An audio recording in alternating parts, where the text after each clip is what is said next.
businesses borrow from their own customers and fans. Looks and feels a lot like Kickstarter or Indiegogo, but instead of donating $100 and getting a T-shirt, you can actually invest $100 or even $1,000 in a great locally owned small business, earn a competitive return, and feel good because you're helping your own local economy. Awesome. Thank you, George. Chris, you want to go ahead? How's it going, everyone? Thanks for having me today. I'm Chris. I'm the Chief Operating Officer at Interphase Materials. We're an advanced materials company that creates surface treatments to help technology interface with the biological world.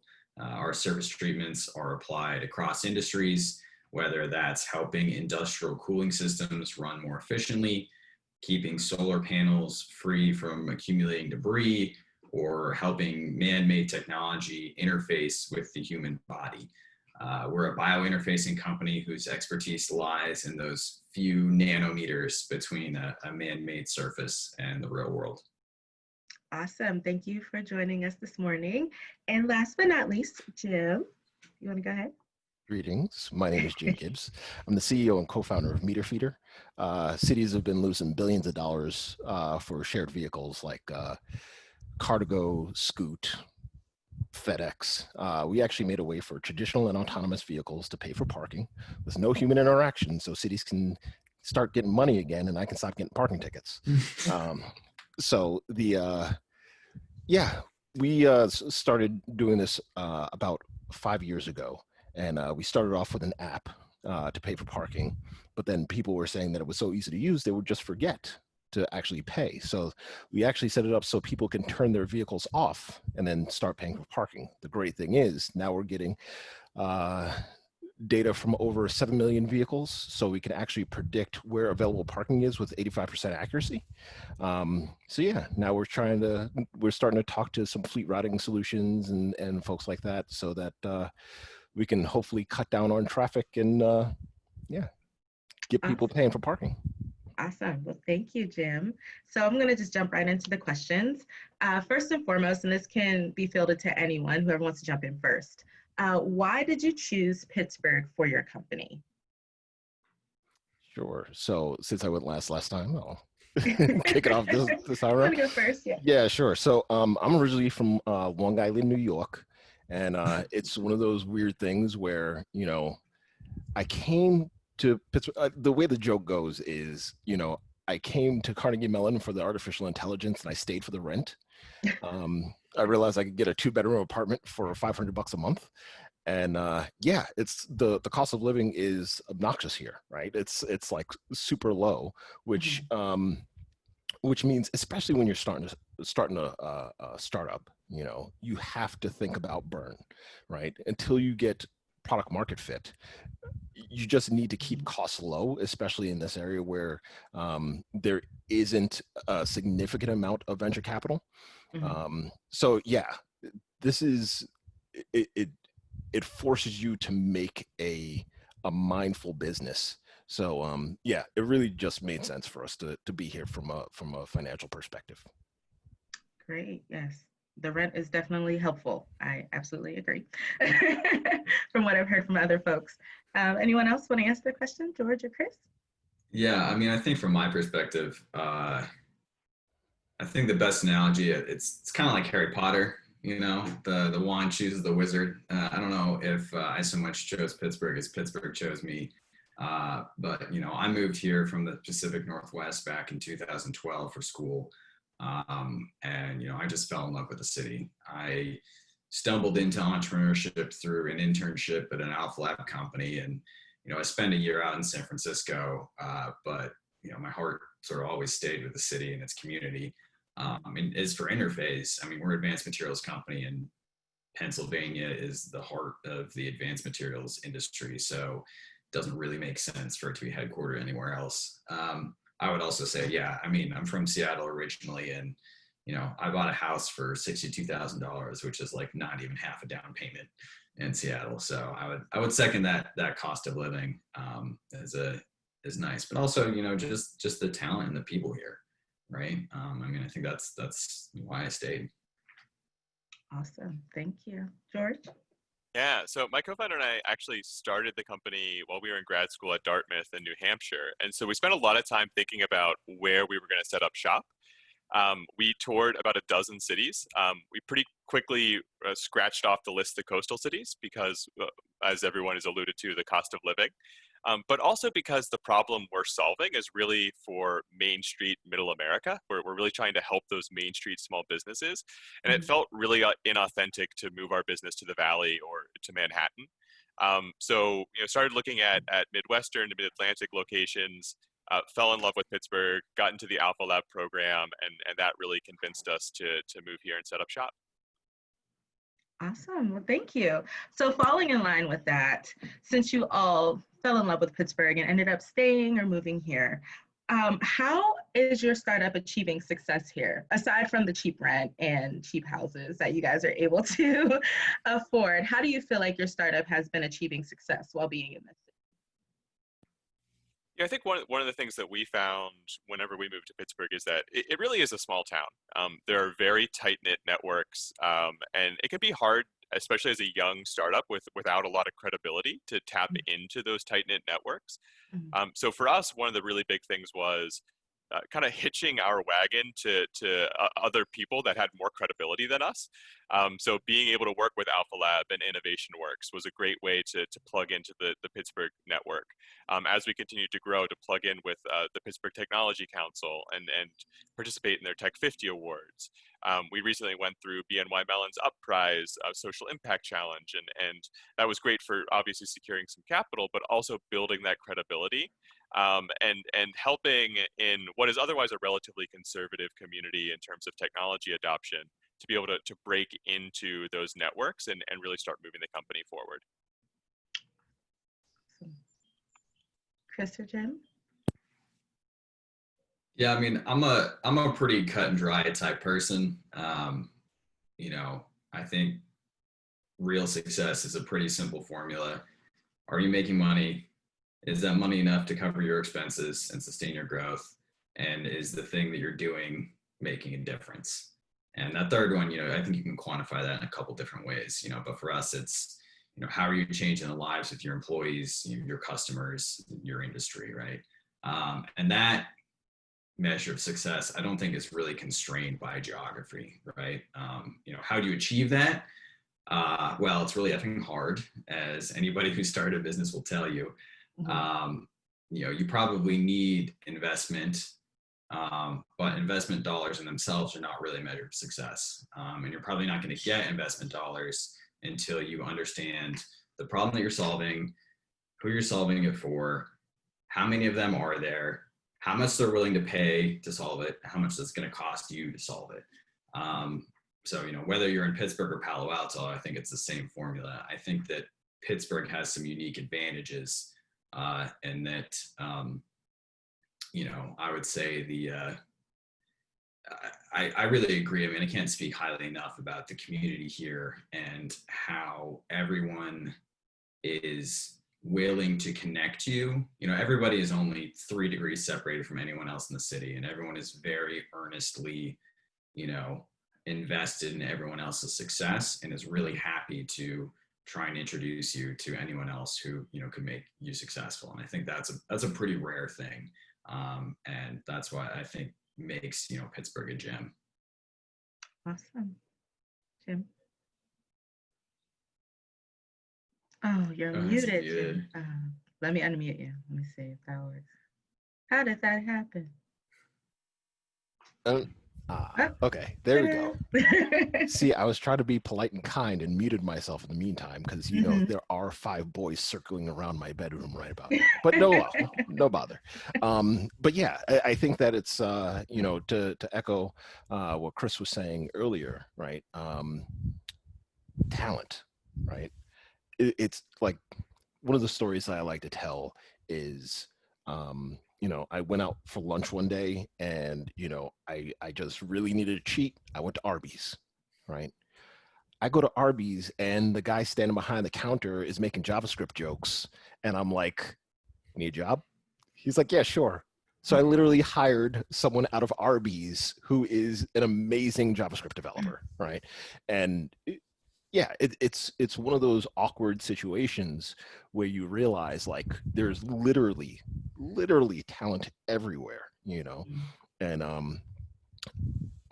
that just, the thing that makes it so difficult, right? Like outside of Pittsburgh, as soon as you leave Pittsburgh, Mhm. is when you're talking to someone in, you know, Silicon Valley. If you're talking to someone in New York, they'll be like, "Hey, where are you going to find the talent?" Right?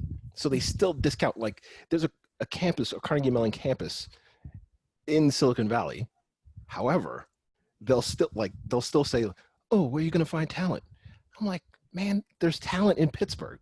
Are you sure? I mean, well, I helped build a platform that handled 30% of all the mobile retail sales in the US, right?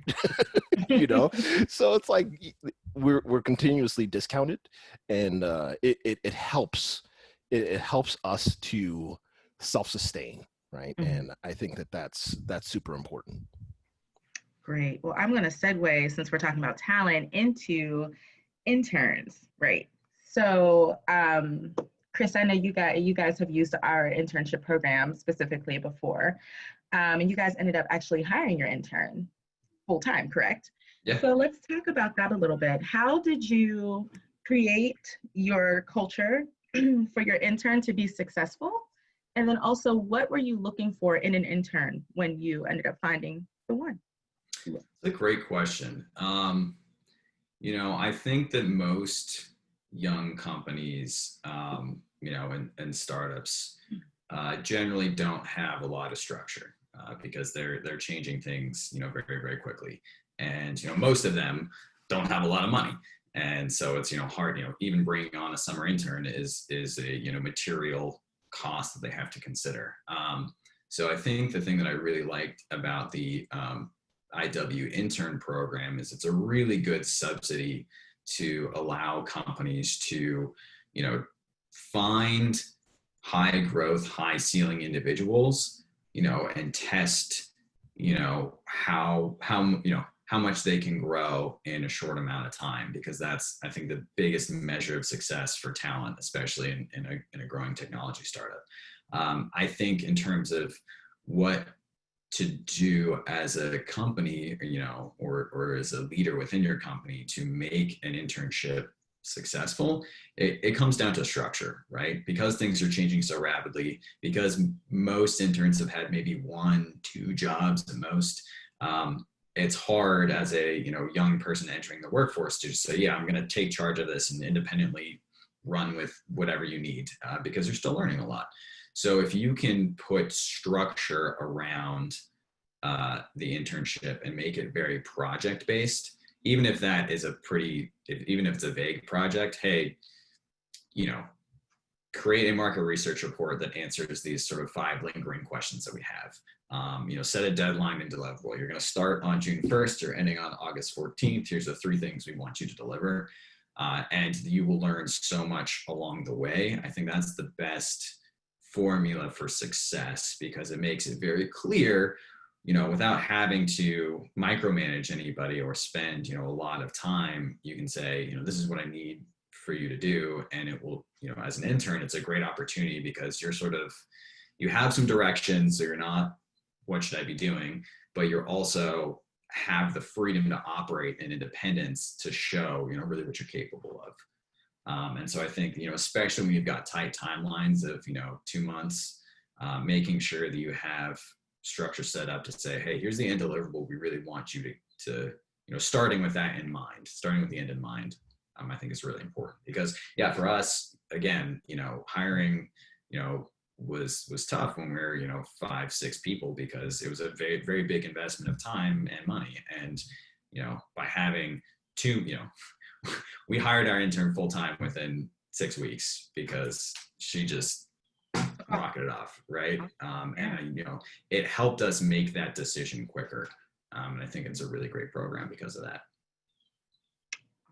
Thank you. And you guys are she's still hired on full time, is that correct? Yep, she is our marketing and growth lead. That is 2 years awesome. later. That is awesome. Such a great success story. That made me so happy when I saw that. I was like, yay, that's fantastic. So I've always wanted you to talk about that, because that's very interesting, especially for students who are looking to work in startups. It's like, after I start, what are my chances of potentially being hired, and what are they specifically looking for if I want to stay with this company? So thank you so much for answering. Yeah, I think the only other thing, sorry, I don't want to monopolize, but I think the only other thing that's, really important is that, being able to make being an independent worker and being able to make decisions on limited data is really important in a young company. And it's really hard to do that, when you're fresh out of school. And I'm pretty sure, when I had my internship with the athletic company that I started at, a decade ago, I'm pretty sure I asked the CEO of the company what to do about 30 times in the first 2 days, and so I think that, like, a lot of times as a company, you don't have time to do that. So just making sure that, you've got that sort of structure involved can be huge, because you're going to do a million other things besides that deliverable, but having that focus, I think, helps everybody get on the same page. Awesome. George, have you guys utilized interns with Honeycomb? We have actually have 3 interns this summer, and we've had interns from the beginning, and they've been a really critical part of the team. I think we're looking for people that, to Chris's point, can kind of roll up their sleeves and jump in and work pretty autonomously. And that's not for everyone, and I think the beauty of an internship is that some people are going to learn that startups aren't for them, and that's totally fine, right? If they can come out of that and understand that, perhaps a larger organization with more structure is a better fit for them, then that is a learning experience for everyone involved. But I think it's worth to try it, right? I did a internship at a big corporation, at a law firm, at a tech startup, and tried all of those different things, and really got inspired by working at a startup, and that was one of the things that really motivated me to jump in and start Honeycomb. Awesome. Jim? You muted yourself. Look at you. Look at me. Who'd have thought? So it's funny because my co-founder and I, we've been writing software together for the past 20 years. So, we've done everything from medical software to train safety software to, all of these like real big things. So essentially, there's a very high chance that you have at some point in your life touched my code, right? So with that being said, we have a culture of correctness, right? It sounds very scary from the outside, but on the inside, it's like, okay, there's 2 main things. One, there is a proper way to do things. And if you're stuck on something, ask for help. Just like, like we don't understand you to know everything. So that's number 1. Number 2 is, everyone needs to focus on a specific goal. Internally, we call that the KPIs, right? So if, we're doing parking payments, we care about transactional volume, So with that being said, once we start tearing away the ego, right? Like, hey, I'm trying to make myself look good so that I can get a better job. Like, there's like 10 of us. We clearly all have to be friends. So, we all have to work together in order to move in the same direction. So once you kind of peel that back, then suddenly, when I have some bad information to give you, like this is bad work, or you're not supposed to do it this way, it's not so much that I'm attacking that individual person. It's more like you have that understanding, oh, this is so that we can achieve that final goal, right? And it's human nature to have an us versus them sort of conversation, but it's like having us versus them internally is like a dysfunction that a lot of startups can't get past. So if we're like us being the entire company versus them, all of our competitors, then that's a healthy environment for us to be in, so that we can all just work together, be in lockstep, and just continue to crush. Awesome. So since we all talked about what we look for in interns, let's talk about how we were as interns. So Because we are partnering with the Allegheny Conference Passport Program and interns in the region, I just wanted to talk a little bit about your experiences, if you're willing to. I'm pretty sure all of you were interns in the past, including myself. And I appreciate George saying internships are a great way for you to figure out if that's what you want to do, because I wanted to be a corporate lawyer for the longest time. I interned, and 3 weeks in, I was like, this is not for me at all. I can't do these pantsuits all day. It's hot. I'm not running back and forth to the courthouse, and people are mean. And that's not what I want to do. I don't want to argue all day. So it sort of kind of helped me ebb and flow into where I am today. So if any of you want to talk about your internship experience, you have any advice for them, or any funny stories that you ended up, going through with your internship experience, that would be great. Yeah, I mean, similar, like same, right? So let's see. So I did start programming back in the early 80s, but then I decided I was going to go find myself like in the early 90s. So I wanted to go into medicine, right? And then I realized I didn't like sick people. So I was like, okay, this is definitely not the place for me, right? I thought I was going to go into research, but I had to, I'm doing research on neurofibromatosis and all this other crazy stuff. So then I decided to get into high energy physics. I was working at the Brookhaven National Laboratory, relativistic heavy ion collider, the alternating gradient synchrotron, LINAC, doing all this other crazy stuff, smashing atoms. And then one of the physicists came to me and was like, hey, Jim, you mentioned that you like programming. If you get into science, you're going to have to be begging for money for literally the rest of your life. And I was like, so you're saying I should go back into software development? You should go back to software development. And then I became an entrepreneur. So now I just beg for money for the rest of my life. It's funny how things end up. Funny.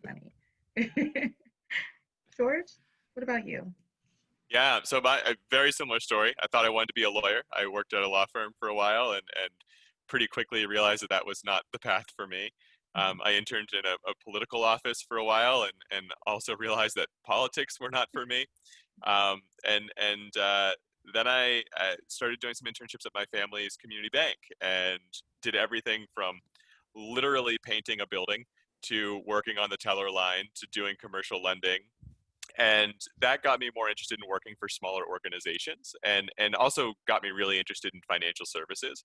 So, I had the ability to kind of close some doors with the early internships at the law office and the political world, started getting more interested in financial services, started exploring that a little bit more, and then interned at a fintech startup in Los Angeles and got really, really excited about the opportunities to start my own company. So really the kind of internships in many ways kind of guided my career path to being an entrepreneur. That's awesome. It's funny how life works out. You're like, I'm going to start out and be this great thing. And then you get in and you're like, this was not for me. Thank you for this internship. I will gladly leave now. So I completely understand. What about you, Chris? Yeah, it's a good question. I think, a lot of people ask me too, they're like, how do I get an internship at a startup or, what should I do? And the advice that my parents gave me, which I suppose is not wrong, but is incredibly unhelpful, was like, I was trying to figure out what I want to do with my life as a, early 20-year-old person. I had no idea. And I just follow your heart, you'll figure it out. And I'm just like, oh, it's not prescriptive at all. But I think, my advice to, those of you early on in your career or folks who are thinking about a career switch is, the nice thing about doing an internship at, a startup or a small company is that it gets you exposure to so many different parts of a business that it's a lot easier to have those bumpers. And rather than being like, oh, I have to determine the thing that I want to do and I'm going to go for it. The much better strategy is the process of elimination is try everything, figure out the things you don't like, figure out the things you're good at and you like doing and the company needs. And, that's how you find like good, career and personal success, right? I started as an intern, managing social media and writing blog posts and doing random things. And 6 months later, I was the marketing director when the company went through Y Combinator out in San Francisco, and I was dealing with customer support and legal and finance and design and, programming. And it was the first time in my life where the only limit was, in your ability to learn new things or do things, was really your own desire to push forward. I think in school and a lot of larger corporate environments, there's a lot of guide rails and there's a lot of structure and boundaries, which can be really comforting and can be really nice, but depending on your personality and how much you disagree with authority, can be a problem sometimes. And so I think that I cannot stress enough what a great opportunity is to get an internship at a startup, especially early on in your career, because I think it can really get you so much exposure, regardless if you're working for, somebody developing a mobile app, or you're working with a robotics company, or, any other industry. Regardless, if it's small enough, and you have that initiative, you can really build, you can grow with the company very, very quickly. I mean, that's why people, oftentimes the motivation for joining a small company is you get, 10 years of experience in 2 years, right? And you can really launch your career. So, I love it. It's brutal. It's exhausting. It's stressful. But, if, try it. And if that's your personality, you'll probably thrive. Awesome. So thank you for that. I also you touched on something about working in internships and not working in internships, working in the startup environment. If we have anybody who is interested in applying to startups, is there a secret sauce to getting in aside from internships? Is there platforms that you all use to hire? I mean, we all can't work at Arby's for Jim to find us. So what would be the best way if say someone was interested in working in a startup, how would they begin to get into that scene?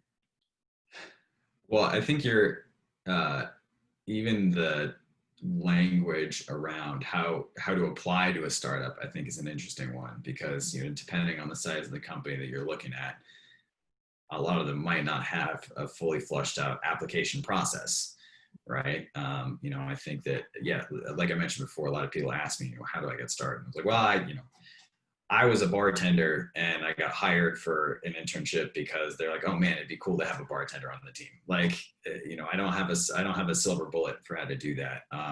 I think the most important thing that I would say for people who are looking, think that they want to work in a startup is think about think about what you want. And you probably don't know, but take your first guess, right? And think about, is it a specific industry that you want to work in? Is it a specific size of company? Do you want to work for a 3-person company? Do you want to work for a 100-person company? And then, because we're in Pittsburgh, this works regardless of whether a small company or large company, but the way that you get hired is knowing somebody who knows somebody, right? Whether you're going through a formal process or not. I mean, we use Jazz HR and we do a lot of different recruiting events across the board. But finding the company, stalking a company whose values or mission or industry, aligns with yours.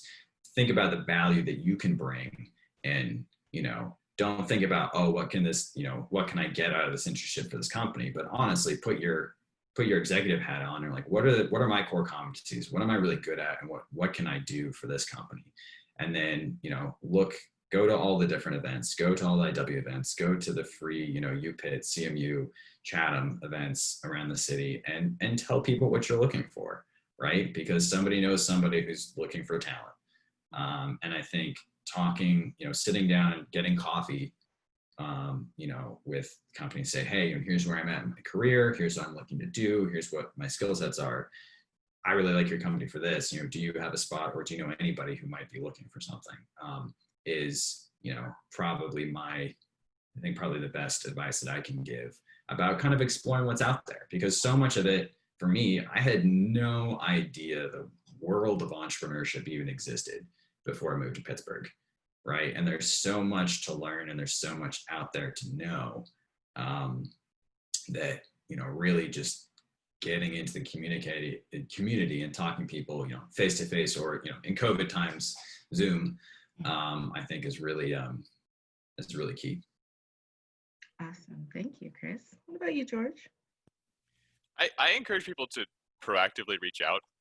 We don't always keep our jobs board up to date. We're not always we've actually had quite a few people reach out to us and convince us that we needed to hire them, even though we didn't know that that was a function that we needed as an organization, whether interns or full-time people. So, if you're looking for an internship, you're looking for a full-time job, you want to get into the startup ecosystem. Don't target every startup in Pittsburgh. Instead, find a list of 5, 10, 15 that you're really passionate about. Really think through, to Chris's point, how you can add value to that company, and just start reaching out and be persistent. Understand that an early stage startup, that info at email is probably going to the CEO, and just keep pushing. It might take 3, 4 touch points, but eventually someone's going to respond. And if they say they're not hiring, ask for an informational interview, because we're always looking to build our talent pipeline as well. We might not be hiring someone tomorrow, but we want to meet hungry people that want to be part of the startup ecosystem and build that network. So just be persistent and keep trying. Awesome. What about you, Jim? Yeah, we're a little bit weird because generally speaking, I definitely still do have that info at email. It goes to a couple of us, right? So it's a distributed info at. However, when people reach out to me, right, there's 2 things that I look for specifically. One is brevity, right? If you send me an email that is just like, oh, paragraphs and paragraphs and paragraphs, nope, done. I'm not even gonna read it, because we're trying to get so much done. It's obnoxious. But the second thing is, if you're just like, hey, I want to be a software developer, well, you better have your GitHub right? It's like that. Like the last person that we hired, like he was like, hey, here's my GitHub. I was like, well, let me click in and see what's going on with this guy, right? And it's like, I saw stuff from R. I saw he was using bitwise operands. I saw that he was using, categorical cross entropy. I was like, bring him on, like, yeah. We weren't even really hiring at the time, but it was like we were able to see that he was self-motivated in order to put something together, right? I mean, the intern that we got before that, he was more of a content guy. So he came and he had content, right? It's like before that, we had a sales guy and he came like with actual leads, actual leads. And he was like, these are the people that I can introduce you to. And I was like, yeah, sure, you're hired, right? So, that's essentially what we're looking for, is someone who's like self-motivated and self-motivated enough in order to put like something together to make your story compelling, right? To make it a no-brainer. Awesome. So not just coming and saying, hey, I'm really good at this, but also showing, and here's why, which is the important piece of it all that I heard from all 3 of you, is the here's why and what can I bring to the table. I just want to second Jim's point on the brevity, like times 1,000. I think one of the first things that I learned in my startup internship actually was, there's a time to be formal, but when you're talking to somebody, write an email as if you're writing to a friend. Like, you got to be professional, right? You don't want to have a bunch of slang, but, even your subject line, and it's like, dear Mr. So-and-so. It's like, no. It's like, hey, I saw your company, here. I really like it because of Y. I think I get value Z. Would I be able to talk? Is like your best chance of success. 3 sentences. Short and sweet with an example. Yeah, I mean, it's like background. Yeah, that's pretty much it. Give a little bit of background, ask your question, and then that's pretty much it. You shouldn't need more than 3 sentences for that. Awesome. So it's almost like an elevator pitch in an email, basically. Yeah. Which, by the way, I definitely got a VC's card in an elevator before. So it does work. Works. Good to know, because we always talk about elevator pitches, and that's always like, do they really work? And actually, they do. We were on floor 1, got to floor 3. I had his business card by the time he walked out. So, yeah. Wow. In 3 floors. That's amazing, Jim. You should give a class. So thank you guys for answering all of the questions. We have some Q&A here that I just wanted to tap into before we run out of time. So we have one here, let's see, from Dustin. And he said, thank you all for your time. Where do you see yourselves 5 years down the line? That's funny. 5 years down the line. Scrooge McDuck, me and all the people swimming in our money bins, right? Isn't that? But yeah, I mean, that's the thing. It's like when we think about where we're going to be in 5 years, right? It's always, how do we become a household name, right? What are we going to do, and how are we going to get there? And yeah, that's what we fight tirelessly for, right? Is how do I set it up so that, like, myself, my children, my children's children, and my children's children's children are taken care of, in addition to everyone who works for us, their children and their children's children's children, right? So yeah, that's how we get there. That's how we do it, and that's where we see ourselves being in another 5 years. Building equity, absolutely, absolutely. George or Chris? Yeah, for us, it's we want to be the go-to platform to put money to work on Main Street. For decades, we see this trend of money in the middle of the country going to the coasts. We want to turn that tide, and we want to get money from the coasts and put it on Main Street, Middle America, and rebuild strong, small communities. Awesome. Thank you. Chris? You know, when I put my visionary hat on, I think mostly about the facility that we have and the people that we have in the door, right? I mean, I think the thing that, you know, and the number of products that we have in the market and the change that we're making in the world. You know, we've got our, you know, we've got a lot of funding through government grants and contracts between the Department of Defense, Department of Energy, National Science Foundation. We also have, you know, a few products in the field in the industrial cooling sector. But really, you know, I think success to me in the next 5 years is, you know, the number of products across the number of industries that we have, and, you know, the impact that we're making here locally, right? I think it's, you know, the number of people that we hire, you know, the talent that we have, building a place where people want to come to work every day and are happy and are making a global impact. You know, I think that that's really, you know, our vision at the company, which is really, really strongly driven by Noah Snyder, our founder and CEO. And, you know, I am, you know, I joined Interface for that vision. And I think that, you know, I think money, you know, money is the lifeblood of the company, but it's not the end all be all, right? You need money to grow. But really, you know, our goal is to make a positive impact, and the way that you make and best positive impact is by being successful. Mm-hmm. Awesome. So another great question we have is, where do you think the Pittsburgh startup scene is heading in terms of type of industry that will be successful, i.e. digital health, finance services, or others? Anyone want to jump in with that one? And then it's a pretty big question, especially now, right? Yeah. I think it's funny because the thing that I hope that we continue to do, and we continue to move in the right direction with, right, is actual useful businesses. Mm-hmm. Allow me to explain, right? So there was a company back in the day, we're not going to call them out by name, right? And it was literally a big button that you press and it sends your friends a message, right? That was it. And I guarantee they raised more money than George did. The honeycomb credit, super useful.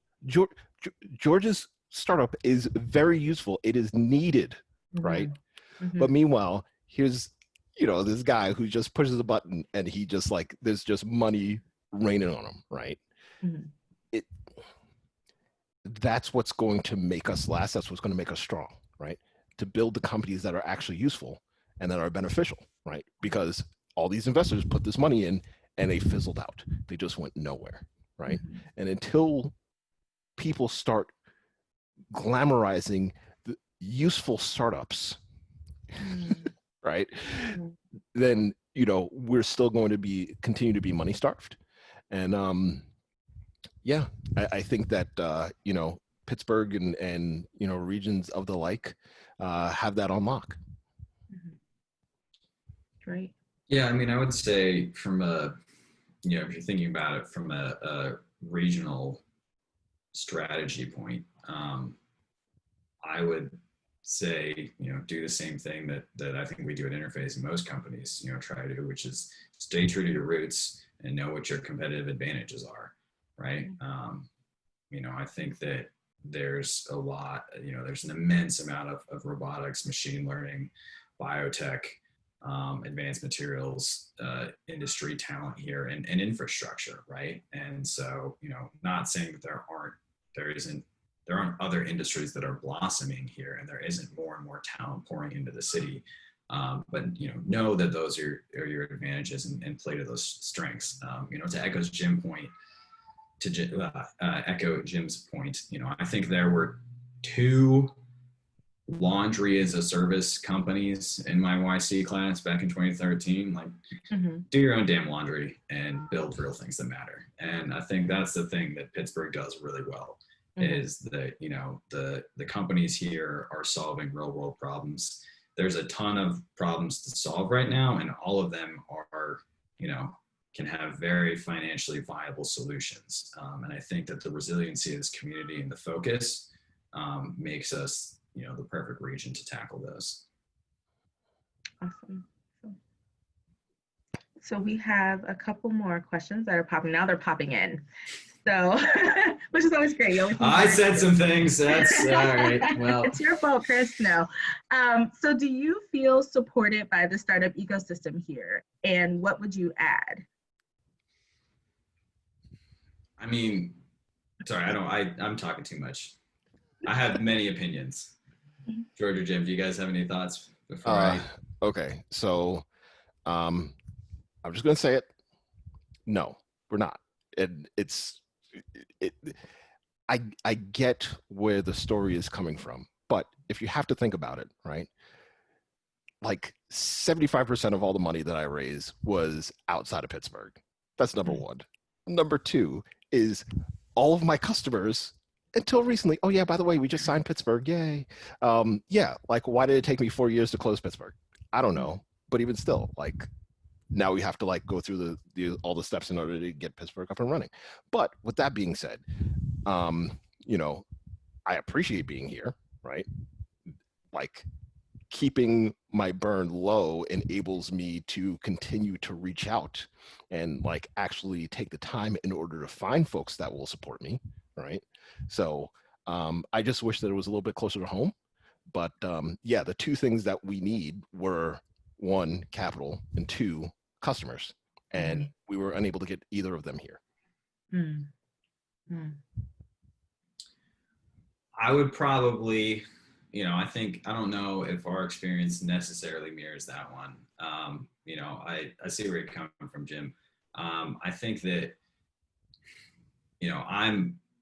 I'm pulling from a few, I've lived in Seattle, Portland, San Francisco, and Pittsburgh.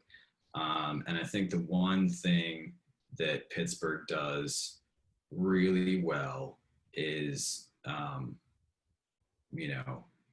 kind of to our earlier discussion, really, they really feel invested in the success of this city and my personal experience and the success of its companies, and people on a individual level work very hard to have worked very hard to connect us, myself and Interface, to the right people, the right organizations, the right customers. It's still a slog to close them, but I think that's a level of support, the amount of time that people take out of their day to do that I have not seen in other regions in, the country.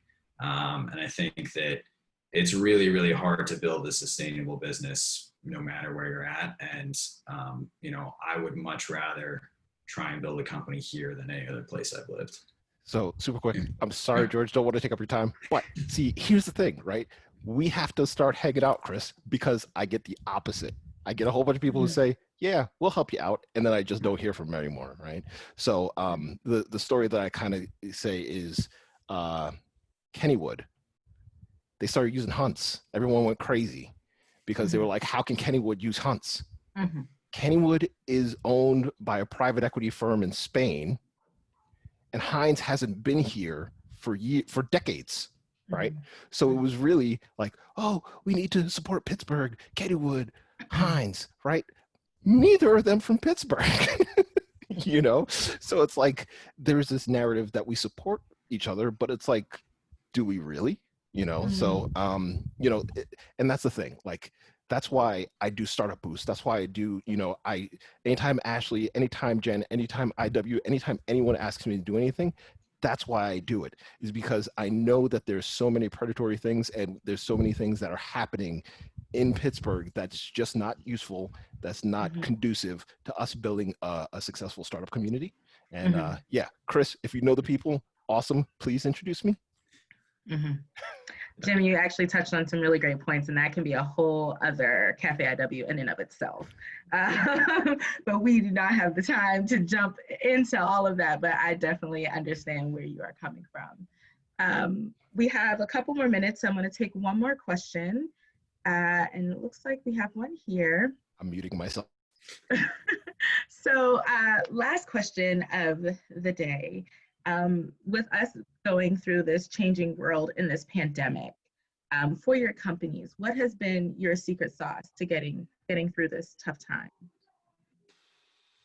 That is a very, very, very good question. I think that it has been insane the past quarter. I think that at Interface, I'm really, really proud of our team's response and our ability to change our tactics and some of our overall strategy very, very quickly. I think one of the things that young companies, where a lot of young companies and technology companies have an advantage, is that we're used to a little bit of chaos. It's kind of our MO. And so, the ability to take those multiple curveballs and say, all right, where we're at today, what does the month of April look like? We'll reevaluate at the end of April. Okay, what does May look like? How to do that? I think we were very fortunate to have a lot of relationships with, banking partners and other folks to take advantage of all of the, the emergency loans and the Paycheck Protection program. And, fortunately, a large percentage of our revenue comes from federal contracts. So those, managed to sustain us. But it has definitely changed the way we operate our business, right? I mean, we can't go on to, customer sites anymore. So we had to completely change our operations in about a week. We had to change the effort that we're putting towards different things. We had to change the way we allocated resources. And, we're not out of the woods yet. And there's still a lot going on. I think it taught us a lot about what we can and can't do remotely, which is harder for hardware businesses and, and life science. And we have a lab and a warehouse and we do a lot of field work, right? So it's a little bit easier, when you're programming to say like, all right, I can manage this at home, but, figuring out how we get that stuff done has been tough, but also taught us a lot about, I like all of my meetings are video conferences now, and I like them a lot more because nobody gets to hide.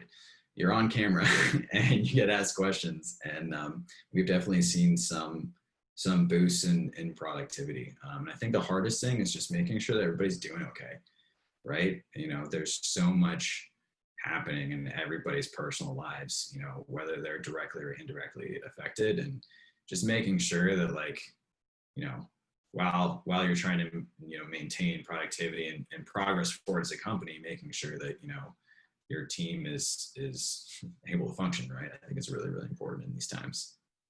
Absolutely. Absolutely. What about you, George? For us, it was really taking a deep look at our product mix.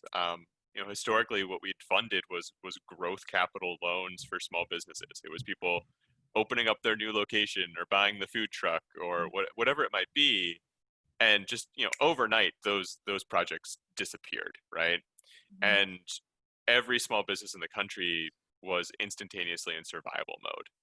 And so we rejiggered our product and you know, some reconfigured some things and repackaged it from a marketing perspective as well, and we're able to really go out with a relief product that made a lot of sense for small businesses. And, you know, that was picked up by Forbes, and it was picked up by some of our competitors who are no longer lending. And we actually saw a really big surge in inbound traffic, and that's allowed us to kind of break out of our traditional geographies and really start serving a lot more small businesses all over the country. So in some ways, it's kind of accelerated our growth plan by 2 or 3 years, challenged a lot of assumptions that the team has historically relied on. And, you know, I'm really proud of how everyone has stepped up. And but, you know, to Chris's point, like, it was a combination of changing all of our processes, a surge in inbound traffic, and all of these external tensions that everyone is feeling. And so just making sure that we can still stay grounded and stay you know, connected as a team is really critical and frankly very challenging. Mm-hmm. Absolutely. Jim, you want to finish this out? That's hilarious. I was like, George, speak for another couple of minutes. I spoke over you last time. Sorry about that.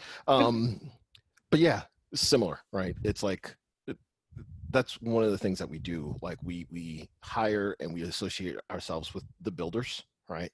And you know, as soon as we realized we're bad at telling the future, right? Because if we were good at telling the future, we would not have based our entire business off of everybody going to work, right? So as soon as we realize nobody's going to work, what do, right? And you know, we're able to be surrounded by smart people and just say, okay, what's most likely to happen? And then we come up with a solution for each one of those things, and we sit down and we build it and we make it happen, right? And that's literally how we made it through. And, you know, just like George was saying, you know, now that we are, you know, now that we're doing these other things, yeah, like we literally also have our competitors calling us, like, you know, in order to find out, like, how could they help, right? Because, you know, when all of a sudden 95% of your revenue just goes away overnight, like, and then you turn around, you're like, wait a second, there are people who are being successful in this area, then yeah, you need to kind of jump on that train. So that's how come, you know, like what George was saying, you know, you're innovative, you could build it, you can deploy it, you know, it's a complete game changer. And that's, again, why this region is going to be, in my opinion, more successful than we've been in the past. Awesome. Well, thank you guys so much. We are actually on the nose at 10:59. So thank you all. I wish I had an applause track because I would play it, but I don't. So I'm going to clap for you. Thank you guys for taking the time out to just let us tap into you guys and get some wealth of information and some gems for a lot of people that are probably on this call. Thank you for everyone who participated as well and sent in their questions. I really appreciate that also. Jen has been putting some information into the chat about where you can find more information about IW and also these gentlemen and their companies. So please feel free to tap into that. Also, I did want to mention that with if you are looking for working at a startup or working in the tech ecosystem, we do utilize Jazz HR, and you can find some of those jobs on IW's platform on our website as well. So thank you all, and I hope everyone has a great rest of the day.